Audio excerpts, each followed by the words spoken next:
Hi, my name is Millicent Chapanda, and I'm here to talk about the Mbira, our traditional instrument from Zimbabwe, where I come from. I've been asked a few questions about this beautiful sacred instrument, and I hopefully will demystify all those myths and all those questions. Because half the time when the players are playing, it will be behind a calabash chord, which was what I'm going to talk about later on. The Mbira itself embodies cultural, religious, national, and individual identity. It is a very powerful instrument, a cultural symbol which carries a people's heritage. It goes beyond the song itself. And when we talk about the Mbira, it makes a lot of people very much uncomfortable. And that discomfort was present when the colonizers first encountered this sacred instrument. And Mbira is also a very much gendered instrument, which is a common thing within the music industry and maybe other industries as well. But I'll talk about the music industry. And this was just derived from the way we sit while playing the instrument. It was deemed unladylike by obviously the colonizers, bringing their culture, and which it is quite similar if you can equate it to the guitar, which is a phallic instrument. There are so many women players who were pioneers and are still to this date. They play with such flair and so effortlessly compared to the revered male counterparts, yet still they are marginalized and devalued by gendered interpretations of traditional roles and patriarchal practices. Now, talking about the Mbira itself, the Mbira refers to both the instrument and the music genre. And it is a hand-forged, it's got hand-forged metal keys, which we call the times, mounted on a wooden board. And it is a particular type of wood that is used, and it is called mubvavaropa, or in a Western language, Pterocarpus angolensis. I hope I say that well. And the Mbira can be found in various parts of Africa, and it's got different names. You can find names like Likembe, Kalimba, Marimbola, Sanza, Sanzu, Sanza, and Nyunganunga. The list goes on. However, in Zimbabwe, we have Mbira Dzavadzimu, and this can be played along Western instruments. It can be played solo or in an ensemble. Well, the Mbira has been around for more than 1,000 years, and its archaic aesthetics have never changed at all. And maybe that's why certain Zimbabweans find it difficult to accept, looking at it with much disdain and of low quality and value, really. And comparing to other Western instruments, obviously, which are a bit more shiny and all. The Mbira has got various material to put it together, really. As I mentioned, the soundboard, the guariba, and we also have this metal sheet where the buzzers, the resonators are placed. And we use bottle tops. Why? Maybe because Zimbabwe is landlocked and we have all the bottling companies who came, and hence bottle tops. But it's only when we come maybe to countries where we can visit the beach and we can pick up some shells. It's just aesthetics, really. But otherwise, the effect is the same. That buzzing, that resonance is a very important characteristic of our music, and we always need that. I found when I perform, sound engineers struggle with that sound, and they think it's some sort of distortion, and they will probably ask you to gaffer tape it. But oh no, that is quite sacrilege. Without that, it's stripping the rawness and the elements of our music. And that sound is important because it feels the conscious of both the musician, the listeners, the dancers, the drummers, the shakers. it is a communal experience when we play our music. And I will go on further to explain about the iron bar, which we call mutanda. And this suppresses the metal keys, keeping them intact while playing, and mostly to keep the mbira in tune. The bridge, or the daniko, which is underneath the keys, helps to suspend the keys, keeping them on top, so that there is space to vibrate without touching the soundboard. We have the sticks inside the deze, because as I said, we tend to play the mbira inside a calabash, which I will show you right now. I've already placed it inside, and that's how it will look. So these are the sticks that I'm talking about. These are just to hold the mbira in place. Sometimes it's just a personal preference. Some people will prefer to use one or two. It all depends with the size of the gourd, size of the mbira. And as I mentioned earlier on about the shells that are all around the gourd, it's just for aesthetics what you have, but we must have some sort of resonance around, and mainly there would be bottle tops where we come from.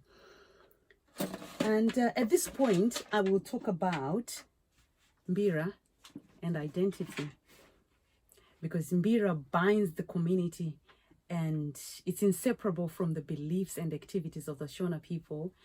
And Mbira is an active listening and an experience, because it is cyclic, it is somewhat repetitive to some people, and it allows everyone to come in and out, to join at different places. It's very much intuitive, if you like. It allows room for improvisation, and you can explore different sounds. There's really no audience, as I mentioned earlier on. This whole experience is very much participatory. Everybody can join in, because we believe if you can walk, you can dance. If you can talk, you can sing. You'll be able to join in. So we have people who will dance, people who will play, people who will sing. And sometimes you don't necessarily have to play a particular instrument or dance. You can just be there and be that vessel, that medium in which the spirit will come through and be invoked and come and give guidance, because the mbira is played in various settings, especially our sacred rituals, which we call bira. So if you take out the M from mbira, you're left with bira. So mbira is spelled M-B-I-R-A. And in those sacred ceremonies, people play even all night until the right kind of music, the right song is played at the right tempo, at the right speed. Then our ancestors, who we don't shun, because our ancestors have lived with us before, they are there nearer to the creator, God, or whoever you want to call him. We call him Musikavanu, who will give guidance on various social settings, be it marriage. Why has it not rained? Why is it that we've got so much, bad things happening? Just healing as well. It's very important. And the mbira player is the kinpin, or who facilitates that connection between the ancestors and the people, between the living and the dead. And music is a spiritual thing which resonates with us all differently as individuals. Well, the mbira is believed to heal. It unites, it entertains in song, dance, and it is a potent instrument during prayer, reflection, meditation. And the mbira can be used in many, many social gatherings, such as religious ceremonies, secular settings, That being said, the Mbira is a ritual object with deep symbolic meaning, as I mentioned right at the beginning. In an interview, Mbuya Stella Chiweshe, the queen of Mbira, said something so beautiful. She said, Mbira has the rhythm of life. It takes you to the source, the root of human being, and it goes deeper. How beautiful is that? Now, so many people talk about tuning mode of the Mbira. Now, this is a very interesting topic where, because unlike other musical instrument that can be tuned, each Mbira has a different tuning, if that makes sense, with only a few octaves apart. There are many Mbira tunings that are used by different groups, different villages or clan, where they have their own tunings, because it's all based on intuition, which I mentioned earlier on. It's based on dialect, it's based on the environment, life experiences, emotions, and Mbira touches on that. That's why the tunings, the modes can never be the same. The tuning is not contrived, it is not tempered as in the Western approach. So Mbira in Mixolydian mode can be played together with that of a Phrygian mode. That's why there are various types of Mbira tunings. There are tunings like Mavembe, Njarimakonde, Nyamaropa, Dambatsoka, Nemamsasa, Mahororo. The list goes on, and of course it all goes back again to the different villages and groups. Well, the Mbira is a very communal instrument, as mentioned before. As you can see, these metal keys resemble the young people in the community. These we play with the index finger from underneath. And then these last three here on the right side are played with the thumb. And you've got a hole there. This is where the pinky will go through and at the back. Then these two will also hold at the back of the Mbira, leaving your thumb and your index free to play. Then your left hand or the four fingers will go at the back of the Mbira, leaving the left thumb to play the bottom bass keys. And these resemble the mature people in the community, and these represent the middle-aged. So it's a very much communal instrument, which allows everybody to participate, going back to that experience where people clap, ululate, someone is dancing, someone is sleeping, but still actively listening. And we use a lot of metaphor, and metaphor is used purely because anybody can relate to it. It teaches, it guides, it sends various messages through that metaphor. So it may not always make sense. So you can find one subject being talked about and jumps onto something else, and then jumps onto something else, and there may not be any sort of correlation, but it definitely certainly does send vital messages within the community.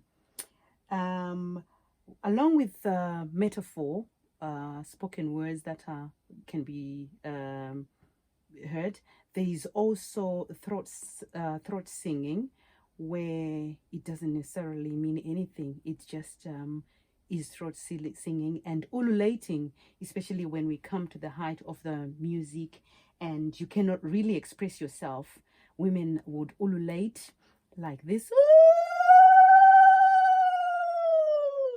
And we have various roles for men and women. Men would generally whistle at that point. People would stomp even louder then, and some people would actually start to dance more in that experience. So I'm going to show you how to play the Mbira. I will play a piece. What shall I play?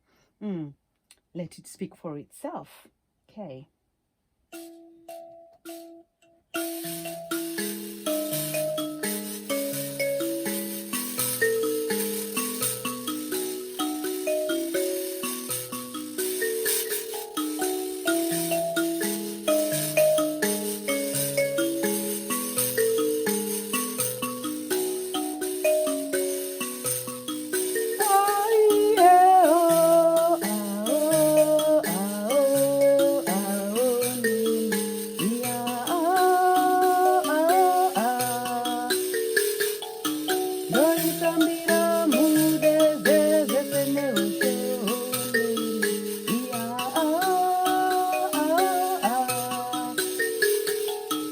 Lori Mbira mude zeze tene ushoni. Ya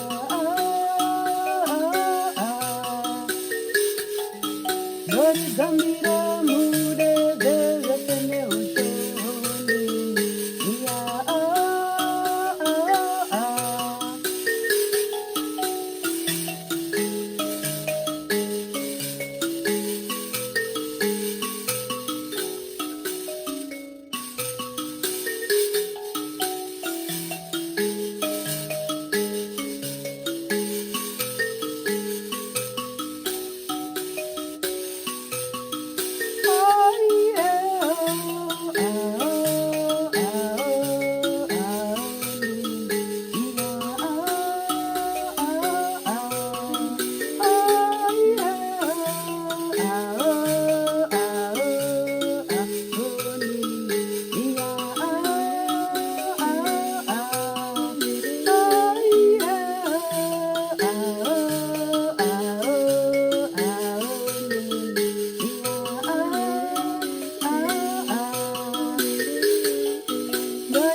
Thank you very much.